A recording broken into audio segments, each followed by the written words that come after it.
One major announcement this morning, friends, and that is to introduce a special 4-month project from now until the end of October. This is a project which doesn't cost any money, so it's not a fundraising project, but it is a challenging project in another sense. At the end of this 4 months, in late October, we'll be participating in the National Church Life Survey. You may have remembered filling in a survey form in church some years ago. The last time we did this was 10 years ago, actually. It's meant to happen every 5 years. We didn't do it 5 years ago because of COVID, but now the time has come around again, and so we'll be filling in a form in late October. As we fill in this form, we'll be asked to respond to this statement. I have invited a friend or relative who does not currently attend church to a service here in the last year. And there'll be a range of different responses to that. Yes, I have, or no, I haven't. I mean, I guess it's a yes or no answer, isn't it? But they'll ask a couple of questions about whether you have done this and your willingness to do this, to invite someone to come and join us here at church. Last time we did this survey in 2016, 29% of us said yes, we had invited someone to church in the last year. How does that compare with the average for Sydney Anglican churches? Well, the average for Sydney Anglican churches is 39%. 10% lower. But that 10% deficit, or 10% difference, I'm hoping will be rendered irrelevant given the goal that I'd like to set us as a church for this particular question. And I would like us to get 80%. I think that's possible. 80% of people in our church filling in this survey, I'd like us all to be able to say, yes, I have invited a friend or relative who does not currently attend church to a service here in the last year. 80%, that would be our goal. I think it's achievable, and I'll explain why in a minute.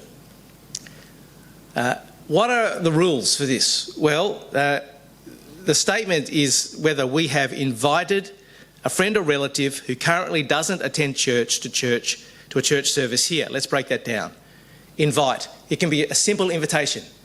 Why don't you come to church with me this weekend? That's it. Tick, you've done it. They don't even have to accept. It's just issuing the invitation. Similar to when we've been doing the pom-pom jars, right? That's been our approach. It's just about issuing the invitation. And that's an important point to make, because we can't control people, but we can control what we do. We can control whether we invite someone or choose not to. We can't control whether they accept or not. So the idea is we do issue the invitation, and then through prayer and through God's action, let's see whether the people respond or not. We're only measuring what it is that we can control, not measuring what it is we can't control. A friend or relative.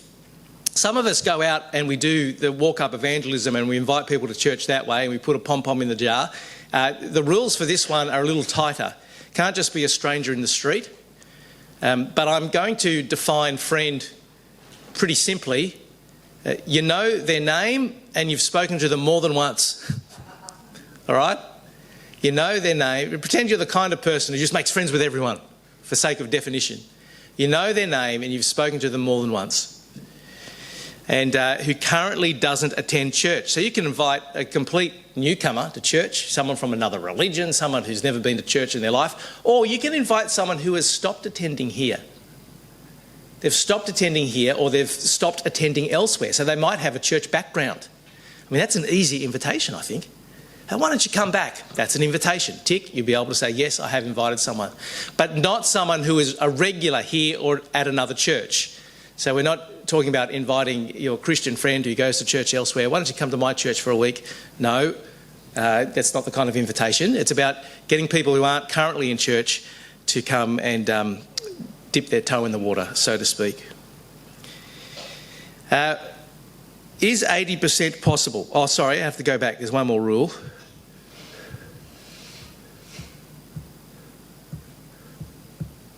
A service here, not a church event.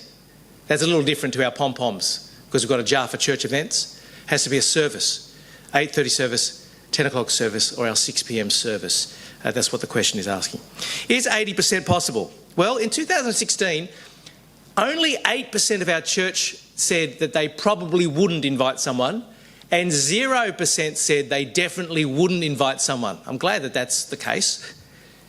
And so I think, given not many of us are opposed to this kind of activity, I think, yes, it is possible. Really what this is about is ensuring that our actions line up with our intentions.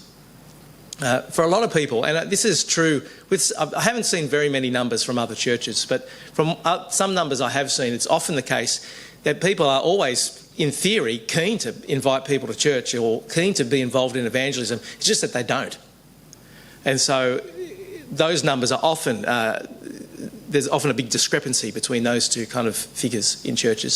So it's really about us putting into practice, coming good in our good intentions, actually doing something about it. So I think it is possible, given not many of us are really opposed to this kind of thing. And that's the same for every church in Sydney, pretty much. So I think if we do this, though, 80% will more than double what the average church actually achieves.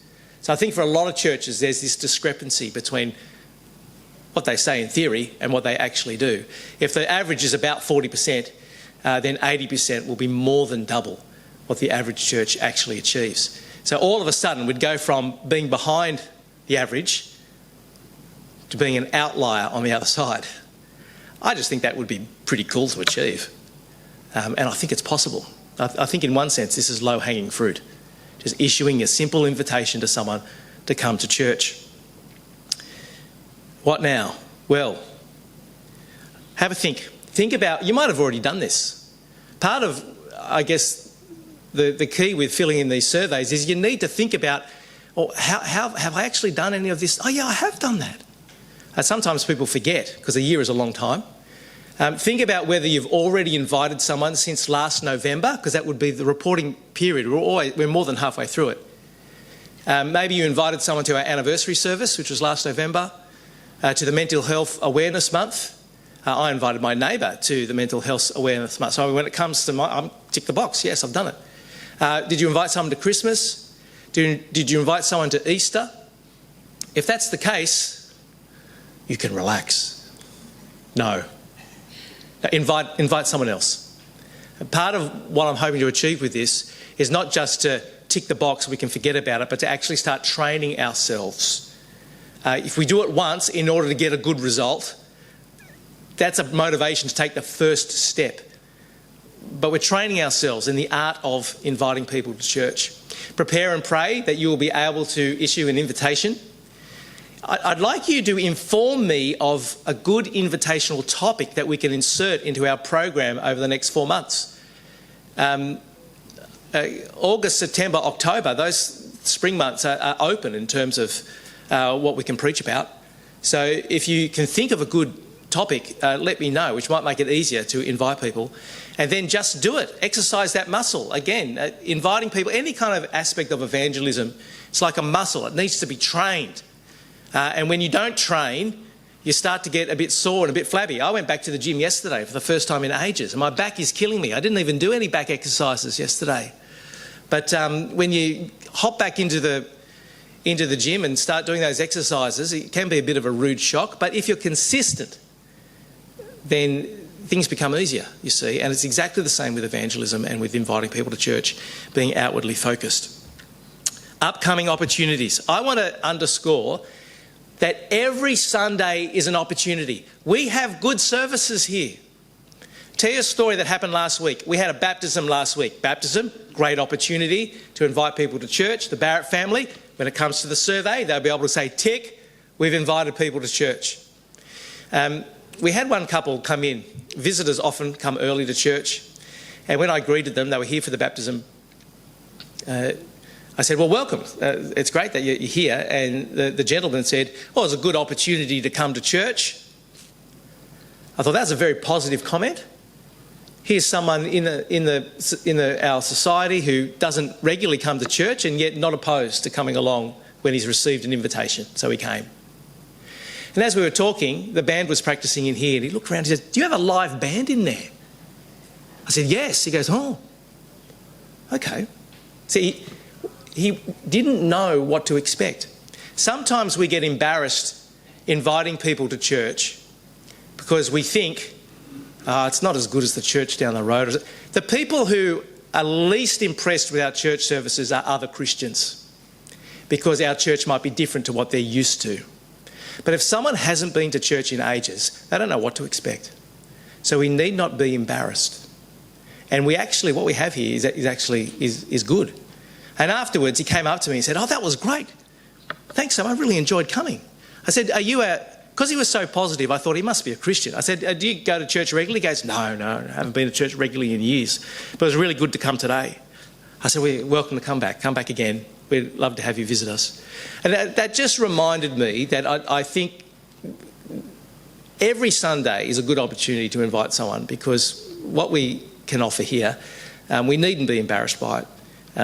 So we can have confidence. On July the 19th, I'm speaking on the topic Ancient Wisdom for Modern Friendships.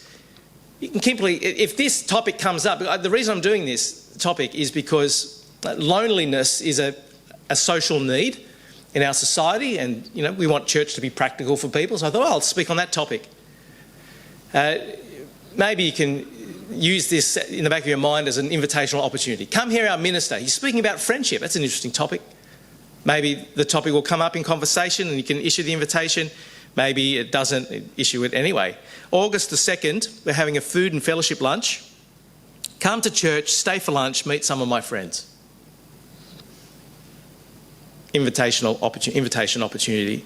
August the 16th, our confirmation service in the evening. Come hear our bishop. Have you ever heard a bishop? Come hear one at my church. You don't know what it is that will really spark someone's interest. We think, "Oh, bishop, big deal," right? Don't tell Chris I said that. But for some, it might be of interest to some people. I've learnt you can't predict what's going on in people's minds, or how the Holy Spirit is preparing them. It could be anything, which means you just need to kind of throw stuff out there and see what sticks. Here's another thing. With our confirmation service, we have 10 candidates this year, the biggest one that we've had in ages. 10 candidates from 8 families. If every member of each of those families, if they invite someone, that in itself is going to boost our response rate. And it can even be the same person. You can have 3 people of the one family invite the one person. That's not cheating. That's actually what might be necessary, because when you receive multiple invitations, that's a warmer invitation. And the person thinks, these people might actually want me to come. They're not just doing this because their minister told them to. Like they actually want me to be there. And each one of those 3 people who issued the invitation, even though it's the one person they're inviting, tick, tick, tick. That will increase our score significantly. I'm mindful that speaking in this way might be a turn off for some people. Talking about, I'm teaching to the test. It's cheating a little bit. It's not wholesome. We should be doing this organically. Well, we're going to be asked the question anyway. We may as well take steps in the next 4 months to make sure that we're actually giving all we can to say yes to an activity which is actually very good for us. It's actually what we should be on about, inviting people to our church. And again, it doesn't end with this survey, but rather I'm hoping it's a first step in training our inviting muscles, which is what we need to do. Okay, so, and are there any more? You can see it's on the bottom of the screen there. Are there any more opportunities? Because in September and October we have space to have some other topics that we look at. So if you can think of something, or if you know of something another church has done, you think that worked really well and people invited people, come and let me know, and we can put it into our program. Because I want to give us every opportunity to be improving in this area. In your bulletin you would have received a card. There's an invitation on the back. Join us at church, Ancient Wisdom for Modern Friendships, 19th of July. I'm speaking on that topic at every service. And then again, Brickmasters Holiday Kids Club registrations are open. Why don't you register someone in primary school or infant school to come along?